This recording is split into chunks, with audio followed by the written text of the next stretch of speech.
बच्चों इससे पिछले लेक्चर में हम लोग देख चुके हैं कि सेट्स का इंट्रोडक्शन बताया था मैंने आपको, ठीक है। उनको रिप्रेजेंट करने के दो तरीके होते हैं, रोस्टर फॉर्म और सेट बिल्डर फॉर्म, वो बताई थी मैंने। हम लोगों ने कुछ सिंबल्स पढ़े थे जो इस चैप्टर में पूरा यूज़ करने वाले हैं हम लोग। एक छोटा सा वीडियो था वो, इसमें सिर्फ चैप्टर की शुरुआत करी थी हम लोगों ने। आज हम लोग शुरू करेंगे अपना लेक्चर टाइप्स ऑफ सेट्स से। तो बिना टाइम को वेस्ट करे हुए चलिए शुरू करते हैं। तो बच्चों पहला सेट है आपका null set.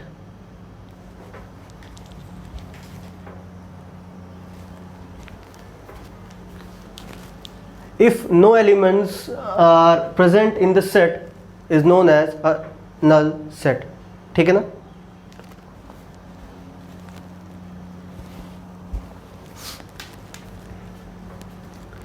If no element is present in a set then it is said to be a null set, ठीक है। मैंने यहाँ पे क्या लिखा हुआ है, If no elements are present in the set, ठीक है। नल सेट कब होगा, एक सेट नल सेट तभी कहलाएगा अगर उस सेट के अंदर एक भी एलिमेंट प्रेजेंट ना हो। बेटा आपको नाम से भी समझ में आ रहा होगा, नल का मतलब होता है एम्प्टी, तो उसको नल सेट या फिर आप एम्प्टी सेट भी बोल सकते हो, ठीक है ना।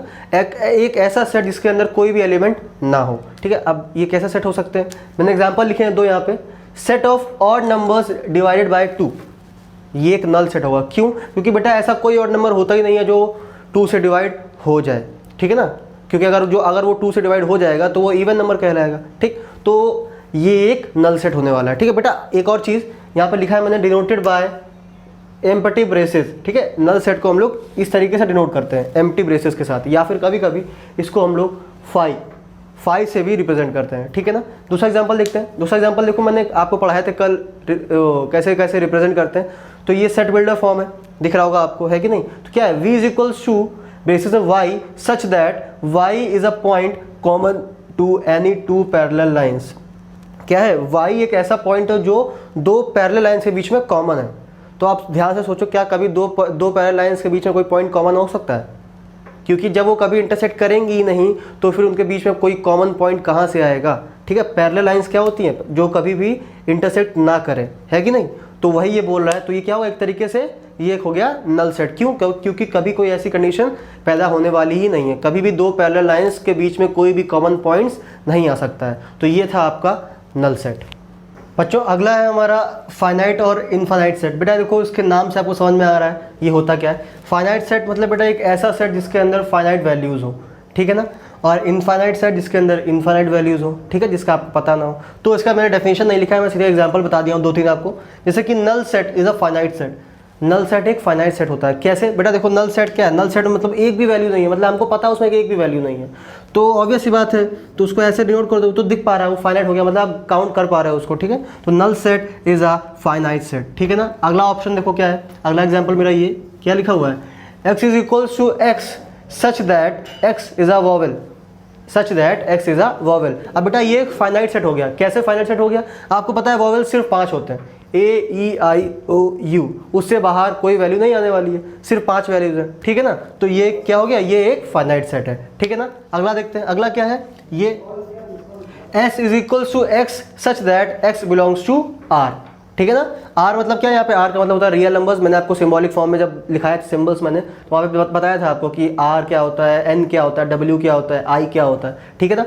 तो ये यहाँ पे s is equals to x such that x belongs to r, ठीक है ना। r में आते हैं बेटा, r में आपके सारे नंबर्स आ जाते हैं, सारे रियल नंबर्स 1 2 3 4 5 6 इनफाइनाइट से लेकर, ठीक है ना, सारे इनफाइनाइट तक, प्लस डेसिमल फ्रैक्शन, सारे नंबर्स इसमें आते हैं, ठीक है ना। तो एक तरीके से ये क्या हो गया, ये एक इनफाइनाइट सेट हो गया, क्योंकि इसके आप काउंट नहीं कर सकते हो। आपको पता है नंबर्स अनकाउंटेबल होते हैं, कहीं भी जा सकते हैं, ठीक है ना। तो ये एक इनफाइनाइट सेट हो गया। तो ये काफ़ी सिंपल था, आप लोग समझ पा रहे होगे, ठीक है। देखो बच्चा आप ये मत समझना कि सर ये काफ़ी सिंपल चीज़ें हैं, बहुत ही मतलब क्यों पढ़ा रहे हो आप। देखो बेटा मैं बता दूं, बार बार बता रहे हो आपको, नाम से तो मालूम समझ में आता है, लेकिन जब आप ये इस प्रकार से आप लिख के आपके पास फॉर्म में लिख के आएगा ना तो आप कंफ्यूज हो जाओगे, ठीक। इसीलिए आप ध्यान से देखो, ये यही छोटी छोटी गलतियाँ होती हैं जो हम लोग करते हैं इस बेसिकली ऐसे इंपॉर्टेंट चैप्टर में, ठीक है ना। चैप्टर इंपॉर्टेंट तो है ही, ठीक। अगला देखते हैं, अगला क्या है बेटा, अगला है सिंगलटन सेट। सिंगलटन सेट बेटा नाम से समझ आ रहा है, सिंगल मतलब एक, ठीक। एक ऐसा सेट जिसमें सिर्फ एक ही एलिमेंट हो, single element, a set with single element, ठीक है ना। एग्जाम्पल मैंने लिखा नीचे एक, x such that x belongs to n, बेटा n का मतलब होता है नेचुरल नंबर 1 2 3 4 5 6 ऐसे करके, ठीक है ना। और एक और कंडीशन दी मैंने, क्या, कॉमा लगा के लिखा है x 1 और 3 के बीच में आता है, x 1 और 3 के बीच में होना चाहिए, ठीक है। तो 1 और 3 के बीच का नेचुरल नंबर कौन सा है? सिर्फ 2 ही है, उसके अलावा कोई दूसरा नंबर नहीं है। तो इसका जब मैं अगर इसके एलिमेंट्स में लिखूंगा तो कैसे लिखूंगा? ब्रैकेट 2 और ये बस बंद, एक ही एलिमेंट इसमें आएगा, है कि नहीं? तो ये हो गया एक सिंगलटन सेट।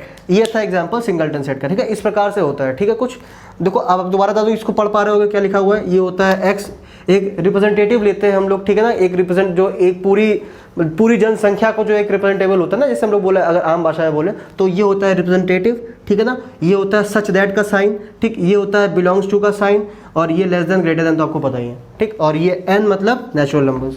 तो ये थे आपके फाइनाइट और इनफाइनाइट सेट्स और सिंगलटन सेट। बच्चों अगला है इक्वल एंड इक्विवेलेंट सेट्स, ठीक है ना। बेटा इसमें क्या होता है, देखो ये दो सेट अलग अलग होते हैं। इक्वल और इक्विवेलेंट में अंतर होता है, लेकिन ज़्यादातर लोग इसमें कंफ्यूज हो जाते हैं, ठीक है। देखो पहले पढ़ते हैं इक्वल सेट क्या होता है। If all elements of set A are in set B and vice versa, मतलब जो एलिमेंट्स ए में हैं वही एलिमेंट्स अगर बी में भी हैं तो वो सेट इक्वल कहलाते हैं। जैसे कि ये दिख रहा होगा आपको, ए में कौन से, ए में एलिमेंट्स कौन कौन से हैं? ए ई आई ओ यू, मतलब सारे वॉवेल्स। और बी में, मतलब बी में भी देखो वही एलिमेंट्स है, बस उनका ऑर्डर चेंज हुआ है। और जैसे कि मैंने आपको स्टार्टिंग में बताया था कि ऑर्डर से कोई मतलब नहीं होता है यहाँ पे, ठीक है ना। सेट में ऑर्डर से मतलब अभी तक आपने नहीं पढ़ा है, कोई मतलब नहीं होता है, ठीक है ना।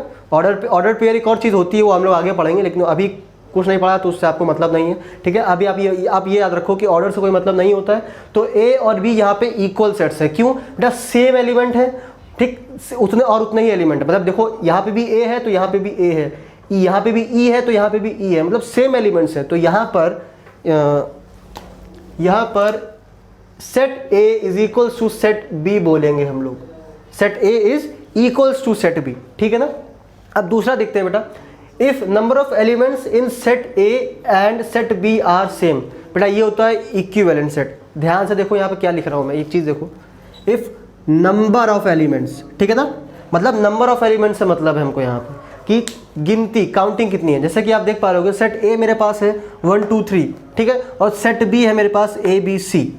तो ये दोनों सेट इक्वल नहीं है लेकिन इक्विवेलेंट है। क्यों बेटा? क्योंकि यहाँ पे भी 3 एलिमेंट्स हैं और इसमें भी 3 एलिमेंट्स हैं। तो अगर नंबर ऑफ एलिमेंट्स की बात करेंगे हम लोग तो वो होता है इक्विवेलेंट सेट, और हम लोग सेम एलिमेंट्स की बात करते हैं तो वो होता है इक्वल सेट, ठीक है। इक्विवेलेंट सेट को हम लोग डिनोट करते हैं ऐसे करके, set A is equivalent to set B, ये वाला साइड, ठीक है ना।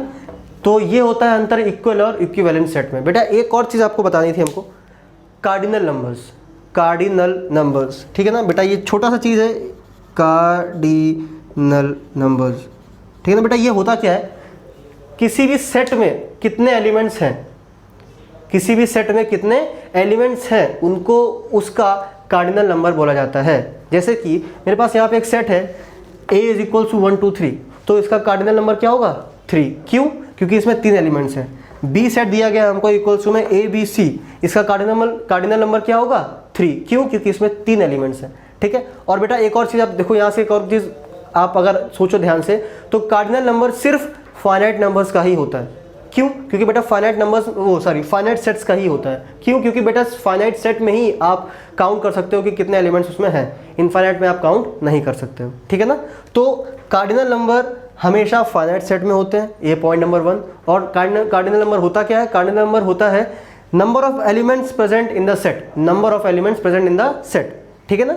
इसको बोलते हैं बेटा कार्डिनल नंबर्स ऑफ सेट या फिर कार्डिनैलिटी, ठीक है, 2 नाम दिए जाते हैं इसको। ये छोटी सी चीज़ है, कभी कभी शायद इस पर भी क्वेश्चन आ जाते हैं, तो मैंने आपको बता दिया है, ठीक है ना।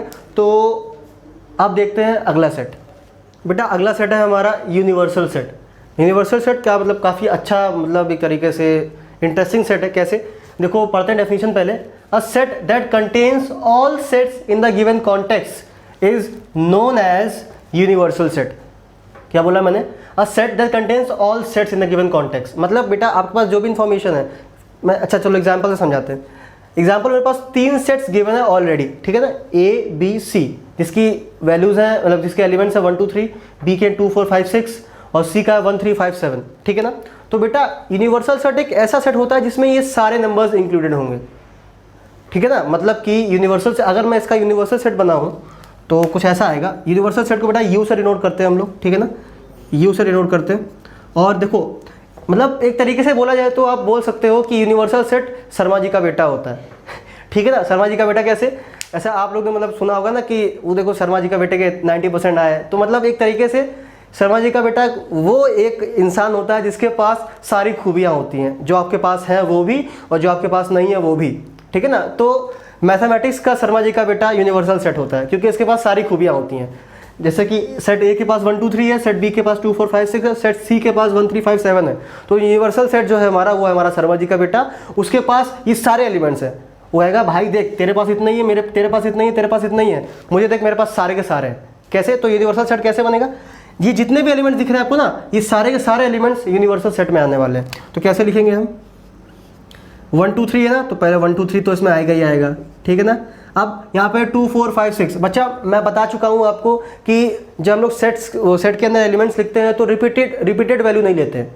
मैंने आपको एग्जांपल दिया था काफ़ी अच्छा मेरे स्पेशल लेक्चर में, आकाश मेरे नाम का ही, जिसमें 2 बार ए आ रहे थे तो मैंने एक ही बार लिखा था उसमें, है कि नहीं। तो उसी प्रकार से यहाँ पे देखो 2 हम लोग पहले लिख चुके हैं, तो यहाँ पे जो 2 आएगा उसको हम लोग रिपीट नहीं करेंगे। तो यहाँ पे क्या मिल गया हमको, 4 5 और 6। ठीक, अगले पे आते हैं, यहाँ पे 1 3 5 7। तो बेटा 1 पहले लिख चुके हैं हम लोग, 3 पहले लिख चुके हैं हम लोग, 5 पहले लिख चुके हैं हम लोग, ये रहा। ठीक है ना, तो क्या बचा 7। तो बाकी सारे वैल्यूज तो रिपीटेड हो जाएंगे दोस्तों, नहीं लिखेंगे हम लोग। एक वैल्यू है जो अभी तक नहीं लिखी है, वो कौन सी है, 7। ठीक है ना, तो ये हो गया आपका यूनिवर्सल सेट जो इन सेट्स के द्वारा बना है। ठीक है ना, तो आप शॉर्ट में याद रखो कि शर्मा जी का बेटा is equals to universal set. ठीक है ना, कैसे, क्योंकि उसके पास वो सारी खूबियाँ होती हैं जो आपके पास हो या ना हो, लेकिन उसके पास तो होनी ही होनी है। अगला है बेटा कॉम्प्लीमेंट्री सेट। ये क्या होता है, देखो ये भी काफ़ी अच्छा सेट है, मतलब काफ़ी इंटरेस्टिंग है। कैसे, सिंपल भी है। कैसे, देखो कॉम्प्लीमेंट्री सेट ऑफ, ध्यान से सुनना क्या पढ़ रहा हूँ मैं। ठीक है ना, complementary set of A is a set containing all those elements which are not in set A, containing all those elements which are not in set A। मतलब कॉम्प्लीमेंट्री सेट ऑफ ए। अगर देखो ऐसे समझो, अगर मेरे पास कोई सेट ए है, इसमें वैल्यूज हैं 1 2 3, ठीक है ना, तो कॉम्प्लीमेंट्री ए का जो कॉम्प्लीमेंट्री सेट होगा, देखो कॉम्प्लीमेंट्री सेट हमेशा किसी गिवन सेट का ही होता है। ठीक है ना, तो ऐसे बोलेंगे कि जो कॉम्प्लीमेंट्री सेट होगा ए का, उसमें वो सारी वैल्यूज आएंगी, सारी की सारी वैल्यूज आएंगी, लेकिन जो वैल्यूज ए में हैं वो वैल्यूज उसमें इंक्लूडेड नहीं होंगी। एग्जांपल देता हूं मैं आपको, जैसे मान लीजिए मेरे पास एक यूनिवर्सल सेट है, ठीक है, जिसमें मेरे पास वैल्यूज हैं 1 2 3, यहाँ तक, कहाँ तक, मेरे पास 10 तक वैल्यूज हैं। ठीक है ना, मेरे पास एक यूनिवर्सल सेट है जिसमें 10 तक वैल्यूज हैं। ठीक, और मेरे पास एक सेट है ए, जिसके अंदर वैल्यूज हैं 1 2 3 4। ठीक है ना, तो अगर मेरे को ए का कॉम्प्लीमेंट चाहिए, तो उसका कॉम्प्लीमेंट क्या होगा, उसका कॉम्प्लीमेंट होगा बेटा, देखो हम लोग कॉम्प्लीमेंट ए डैश या फिर ए की पावर में सी या फिर ए के ऊपर बार ऐसे करके डिनोट करते हैं। ठीक है ना, तो ए डैश इज इक्वल्स टू बेटा क्या मिलेगा हमको, वो सारी वैल्यूज जो यूनिवर्सल सेट में है होंगी यहाँ पे, उनको छोड़ के जो कि ए में पहले से ही है। ठीक है ना, मतलब कि यूनिवर्सल सेट में जो भी वैल्यूज मेरे पास यहाँ पे ए में है उनको आप हटा दीजिए, उनको मत काउंट करिए, और जितनी बची हैं उन सबको लिख लीजिए। कितनी 1 2 3 4 है, इनको छोड़ दो, कितनी बची 5 6 7 8 9 10। ये कहलाएगा इसका कॉम्प्लीमेंट, किसका, ए का। ठीक है ना, तो हमेशा देखो कॉम्प्लीमेंट, अगर आप कॉम्प्लीमेंट निकालना है किसी चीज़ का, तो आपको वहाँ पे पहली चीज़ सेट ए पता होना चाहिए अगर आपको ए का कॉम्प्लीमेंट निकालना है। ठीक है, दूसरी चीज़ आपको यूनिवर्सल सेट भी पता होना चाहिए, क्योंकि बेटा आप माइनस किस में से करोगे, मतलब किस में से एक्सक्लूड करोगे, ये भी तो देखना चाहिए ना। तो जैसे मान लो मेरे पास एक और एग्जांपल दिया है, मैंने ये लिखा हुआ है सेट बिल्डर की फॉर्म में। ये समझाने का सबसे आसान तरीका, देखो ये जो मैंने पूरा समझाया ना आपको, एक स्टेटमेंट में आपको समझ में आ जाएगा, अगर आपको सेट बिल्डर फॉर्म अच्छे समझ में आती है तो। क्या लिखा है मैंने यहाँ पे, complement of A is equals to x such that x belongs to universal set. ठीक है ना, एंड देखो कॉमा लगाया हुआ है, and x does not belongs to set A, मतलब x में वो सारी वैल्यूज आएंगी जो कि यूनिवर्सल सेट में है, और x में वो वैल्यूज नहीं आएंगी जो कि सेट ए में है। ठीक है ना, इस स्टेटमेंट को ध्यान से पढ़ो, आपको समझ में आएगा मैं क्या बोल रहा हूँ। ठीक है, तो ये था आपका कॉम्प्लीमेंट्री सेट। बेटा अगला सेट काफ़ी सिंपल है, उसका नाम है डिसजॉइंट सेट्स। बेटा एक तरीके का ये एक रिलेशन होता है। ठीक है ना, ये दो सेट्स के बीच में रिलेशन होता है। कैसे, अगर मेरे पास कोई दो सेट्स हैं ए एंड बी, तो A and B will be disjoint sets if they have no common elements, अगर मेरे पास दो सेट्स हैं ए और बी और उनके बीच में कोई भी कॉमन एलिमेंट नहीं है तो वो दोनों सेट्स एक दूसरे के डिसजॉइंट सेट्स कहलाएंगे, ठीक है ना। जैसे कि मेरे पास एक सेट है, मैं बोलूँ आपसे, मेरे पास सेट ए की वैल्यूज़ है मेरे पास 1 2 3, ठीक है, और बी की वैल्यूज़ है मेरे पास ए बी सी, तो वो कुछ भी कॉमन दिख रहा है नहीं ना, तो फिर यहाँ पे आप बोल सकते हो कि A and B are disjoint sets to each other, ठीक है ना। तो ये रिलेशन होता है एक तरीके से। ये बेटा काफ़ी सिंपल होता है, इसमें क्वेश्चंस कम, लेकिन इसका यूज़, इस वर्ड का यूज़ क्वेश्चन जब आते हैं तो उसके बीच में क्वेश्चंस में करा जाता है, जिससे कि इंसान कंफ्यूज हो सकता है अगर आपको उसका मतलब नहीं पता होगा तो, ठीक है ना। तो बेटा ये थे कुछ प्रकार के सेट्स आपके, ठीक। तो बच्चों अब हम लोग देखने वाले हैं सबसेट्स क्या होते हैं। बेटा सबसेट पर जाने से पहले मैं एक क्वेश्चन लगाना चाहूँगा आपको, ठीक है। काफ़ी सिंपल क्वेश्चन है वैसे भी मतलब सेट्स पे कभी भी सिर्फ सेट पे रिलेटेड कोई भी क्वेश्चन काफ़ी कम आता है, ठीक है, लेकिन एक ये क्वेश्चन आया हुआ था। ये क्वेश्चन है बेटा आपका जेई मेंस में आ चुका है, पूछा जा चुका है, ठीक है ना, जेई मेंस, ठीक है ना। आपने इसका नाम तो सुना ही होगा, क्या होता है ये, ठीक। तो इसमें ये क्वेश्चन आया था, काफ़ी सिंपल क्वेश्चन है, आप लोग सॉल्व कर सकते हो। क्वेश्चन क्या है देखो, which of the two sets are equal. मेरे पास ये तीनों ऑप्शन दिए गए 1 2 3 ए बी सेट्स हैं इसमें, ठीक है, तीनों ऑप्शंस में मेरे को बताना है कि इन तीनों में से कौन से सेट्स इक्वल है, ठीक है बेटा। वैसे अगर आपको अच्छे से आपको सब कुछ नॉलेज होगा तो आप मुश्किल से मतलब मैक्सिमम 10 या 20 सेकंड में बता दोगे इसका आंसर, ठीक है ना। लेकिन अगर आपको अच्छे से पढ़ा, अगर आपने नहीं पढ़ा होगा इसके बारे में तो आपको थोड़ा सा कन्फ्यूजन हो सकता है, ठीक है ना। तो देखते हैं क्या मेरे पास, इधर खड़े हो जाते हैं हम, हाँ अब ठीक है। देखो सेट ए, पहला ऑप्शन में क्या है, सेट ए में कौन सी वैल्यूज आ रही हैं, 4 8 12 18, 4 8 12 एंड 18, और यहाँ पे बी में क्या है 8 4 12 16, 8 4 12 16। क्या ये इक्वल दिख रहा है आपको। मेरी पहली चीज़ इक्वल की मैंने डेफिनेशन आपको क्या बताई थी कि जो एलिमेंट्स ए में है वही एलिमेंट्स बी में भी होने चाहिए, सेम टू सेम, ऑर्डर कुछ भी हो फर्क नहीं पड़ता, लेकिन वही सेम टू सेम एलिमेंट्स उसमें होने चाहिए, है कि नहीं।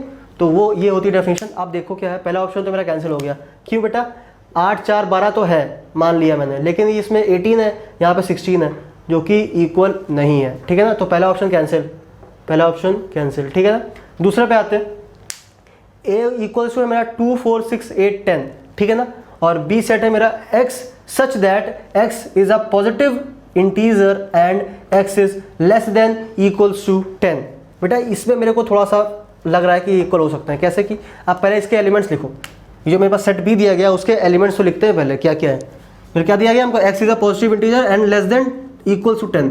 तो पॉजिटिव इंटीजर पहला क्या होगा, पॉजिटिव, रुको wait a minute, positive integer, एक और चीज़ यहाँ पे कर लो, पॉजिटिव इवन इंटीजर कर लेते हैं, पॉजिटिव इवन इंटीजर, ठीक है ना। अब देखो x is a positive even integer, तो मतलब पहला 2 4 6 8 10, और इससे आगे नहीं जा सकते हम लोग, ठीक है ना, क्योंकि लेस देन इक्वल्स टू 10 बता रहा है। तो सेट बी के जो एलिमेंट्स हैं वो ये हैं, सेट ए के जो एलिमेंट्स हैं वो ये हैं, आप देख पा रहे हो एकदम सेम टू सेम इक्वल हैं एकदम, ठीक है ना। तो ये ऑप्शन मेरे को सही लग रहा है, तो ऑप्शन 2 मेरा सही हो गया, ठीक। ऑप्शन 3 एक बार चेक कर लेते हैं क्या बोल रहा है। ऑप्शन 3 है बेटा मेरा a is equals to x such that x is a multiple of 10, ठीक है ना। तो पहले तो इसके एलिमेंट्स लिख लेते हैं, x is a multiple of 10 मतलब कि 10 20 30 40 चलता चला जाएगा इन्फाइनाइट तक, क्योंकि बेटा यहाँ पे कुछ और कोई कंडीशन दी नहीं है, तो ये इन्फाइनाइट तक जाएगा, ठीक है ना। ये हो गया एलिमेंट्स a के। अब b पे आते हैं, x is a multiple of 10 and x is greater than equals to 10। देखिए इसमें क्या है, अब x is a multiple of 10, ठीक है ना, x is a multiple of 10 मतलब कि 10 20 30 40 ऐसे चलता चला गया, ठीक है ना, क्योंकि बेटा x greater than equals to 10 बोला है उसने, ग्रेटर देन इक्वल्स टू 10। तो आप देख पा रहे होगे सारे एलिमेंट्स सेम है एकदम की दम, तो मतलब कि ऑप्शन 3 भी मेरा सही है, ठीक है। तो ये था आपका क्वेश्चन जो आपका जेईई मेन से पूछा जा चुका है। मल्टीपल चॉइस तो नहीं था ये, लेकिन मैंने इसको मल्टीपल चॉइस बना दिया, क्योंकि ज़्यादातर हम लोग एक ऑप्शन जब सही होता है तो हम लोग आगे नहीं बढ़ते। लेकिन आप याद रखो आजकल मल्टीपल चॉइस क्वेश्चन में भी मल्टीपल करेक्ट आंसर्स आने लगे हैं, ठीक है ना। तो आपको ये हमेशा याद रखना है। इसकी मान लीजिए अगर मैं यहाँ पे कर देता, मैंने क्या बदला, क्वेश्चन असल में क्वेश्चन ऐसा था, बस ये मैंने नया लगा दिया अपनी तरफ से। अब देखो, अब देख पा रहे हो आपके x is a multiple of 10, ठीक है, ओके 10 20 30 40, ठीक। अब यहाँ पे बोल रहे हैं x is a multiple of 10, x is greater then 10, मतलब कि मैं ये वाली वैल्यू नहीं इंक्लूड कर सकता इसमें। अब आप देख पा रहे होगे कि ये सेट इक्वल सेट नहीं होगा, ठीक है ना। तो अगर ऐसा कुछ होता तो ये ऑप्शन गलत हो जाता, लेकिन ऐसा नहीं था, क्वेश्चन कुछ ऐसा था, ठीक। तो यहाँ से आप देख पा रहे हो कि ऑप्शन 3 भी मेरा करेक्ट है। तो बेटा ये था, सिर्फ एक ही क्वेश्चन मैं कराऊंगा, ठीक है। और सबसेट अगले लेक्चर पर रखते हैं, ये लेक्चर खत्म करते हैं, ठीक है ना। तो मिलते हैं आपको अगले लेक्चर में, जब तक कि आप क्वेश्चन की प्रैक्टिस करिए, और तब तक के लिए tata bye bye, see you.